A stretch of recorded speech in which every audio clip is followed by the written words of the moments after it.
దేవునికి స్తోత్రములండి. ఆత్మ ఫలములలో మరి ఒక ఫలమేమనగా సాత్వికము.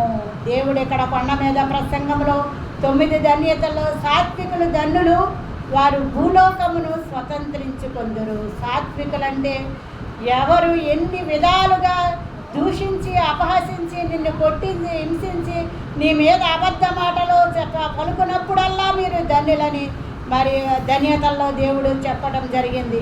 మరి మనకంటే ముందున్న ప్రవక్తలు మరి మనకు మాదిరిగా నిలిచారండి. దేవుని విషయంలో, దేవుని వాక్యముని విషయంలో, భక్తి విషయంలో, దేవుని నిమిత్తము పోరాడు విషయంలో తను తానే హతసాక్షులైపోయిన ప్రవక్తలు, శిష్యులు మన ముందు దేవుడు సాక్షులుగా పెట్టాడండి.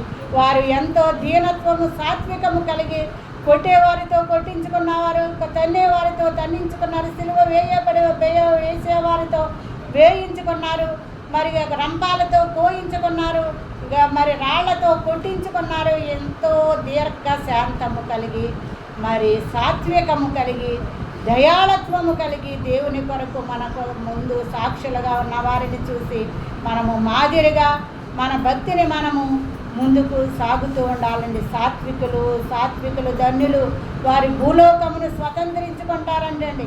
ఎంత సాత్వికము, ఎంత ఓపిక, ఎంతో సహనముతో, ఎంతో మరి నెమ్మది కలిగి మనము జీవించినట్లయితే ఈ లోకంలో మనల్ని ఎవరు ఏమనుకున్నా, మనల్ని ఎందరు ఎగతాళి చేసినా, ఎందరు మనల్ని గేలి చేసినప్పటికీ కూడా మనకు ఒక రక్షకుడు ఉన్నాడండి, మన దేవుడు. మనము ఆయన వైపు చూసి ఆయనలో నిలిచి ఫలించిన వారముగా ఉన్నట్లయితే సాత్వికుల లిస్టులోనికి మనము వస్తామండి. కాబట్టి ఆత్మ ఫలములు ఏమనగా సాత్వికము అని కూడా ఇక్కడ దేవుడు ఆత్మ ఫలముల్లో చేర్చడం జరిగిందండి. మరి ఒక ఫలము ఏంటి చూడండి.